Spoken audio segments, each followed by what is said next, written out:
Hoy en Mundo al Día hablaremos de la grave situación de Ecuador.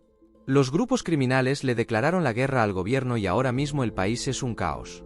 Secuestros, robos, atentados, motines, fugas e incluso ejecuciones. Estos grupos también han tomado edificios del gobierno. Por su parte, el gobierno ha respondido declarando el estado de excepción y desplegando el ejército a las calles. Esto es lo que pasó y lo que está pasando en Ecuador. Pero te lo vamos a contar más detalladamente en este vídeo, donde responderemos a varias preguntas. ¿Qué está pasando en Ecuador? ¿De dónde viene todo este problema? ¿Cómo pasó Ecuador a ser uno de los países más seguros de Latinoamérica a estar en esta situación? Para entender todo esto hay que remontarse a finales de los años 90.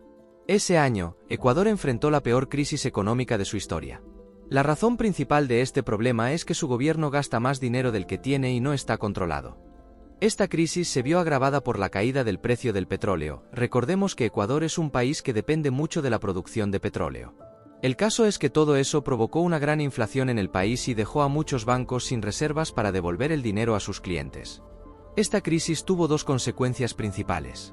La dolarización de la economía ecuatoriana. Un golpe de estado militar en el año 2000. Los militares le cedieron el poder a Gustavo Noboa, un político de derechas que trató de enderezar el destino de Ecuador, al igual que sus sucesores, Lucio Gutiérrez y Alfredo Palacio. Sin embargo, esta crisis fue tan grande que Ecuador tardó varios años en recuperarse. De hecho, los años dorados de Ecuador llegaron en 2007 cuando Rafael Correa llegó al país, aplicando políticas de izquierdas. Correa durante su mandato aplicó grandes reformas al país. Reformas políticas, económicas y sociales. Estas incluyeron la inversión en infraestructura, educación y salud, financiadas por parte de los ingresos del petróleo, cuyo precio volaba.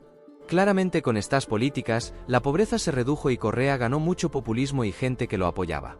El problema es que Correa, debido a tanto poder autoritario, terminó manchando sus mandatos.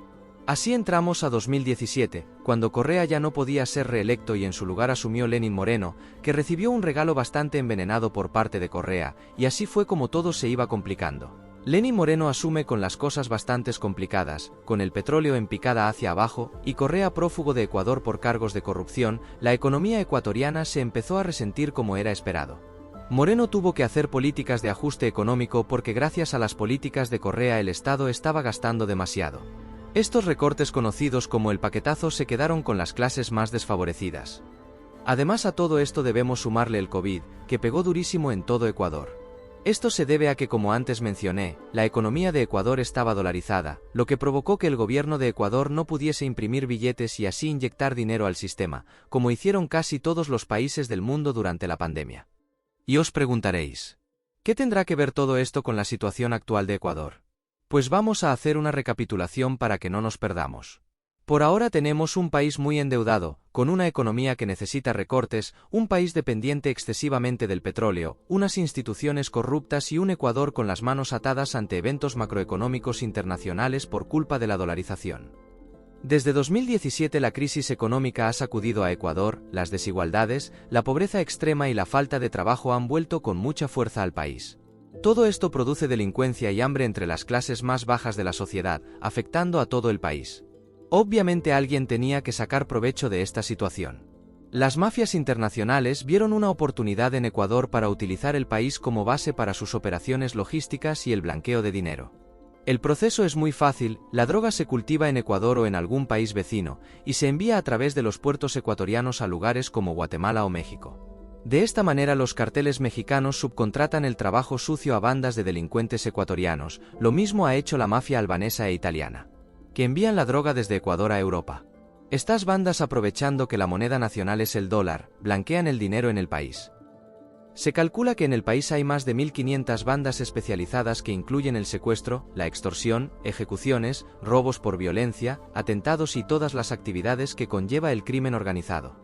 Desde 2017 se intenta combatir este problema de crímenes organizados, pero la falta de recursos del Estado provocó que esto también sea un problema.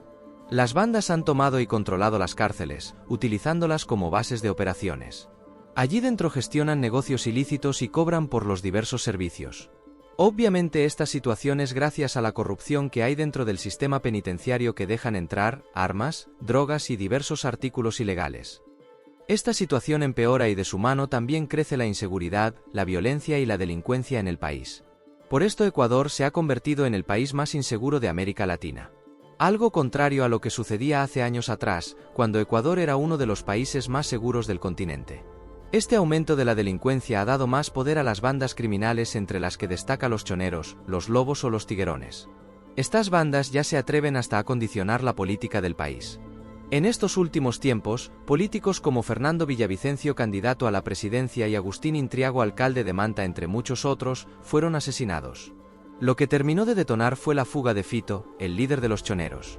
Su búsqueda ha desatado una ola de violencia sin parar en todo el país, en el que las bandas criminales han tomado el control de varias cárceles. Ha habido fugas de presos donde se encuentra el capitán Pico, líder de los lobos. También ha habido asesinatos y secuestros por todo el país, quema de vehículos, atentados con explosivos e incluso, los tiburones llegaron a tomar momentáneamente una televisión mientras estaba al aire. El presidente les ha declarado la guerra a estas bandas, poniendo al ejército en la calle para defender al país y sus ciudadanos. También ha anulado varios derechos de los presos, y asegura que todo grupo terrorista identificado en el decreto se ha convertido en un objetivo militar. En conclusión, la delincuencia en Latinoamérica es un fenómeno que traspasa fronteras, y la situación requiere de una cooperación internacional. Perú también ha declarado el estado de emergencia y ha enviado efectivos policiales para ayudar a combatir esta situación. Recordemos que una situación parecida ha pasado en El Salvador, donde el actual presidente Nayib Bukele ha podido calmar y mejorar la situación en su país aplicando mano dura a los delincuentes. Esto es algo que varios países de Latinoamérica deberían copiar para poder salir de la situación en la que se encuentran. Aún así, Ecuador debería hacer una revisión interna y estructural de su país. Sabiendo todo esto, ¿tú qué opinas? ¿Qué debería hacer el gobierno de Ecuador para combatir a los grupos criminales? Y así concluimos nuestro vídeo sobre Ecuador. Recuerda que si quieres más vídeos de este tipo puedes hacérnoslo saber dejando un comentario y apoyándonos con un like y suscribiéndote.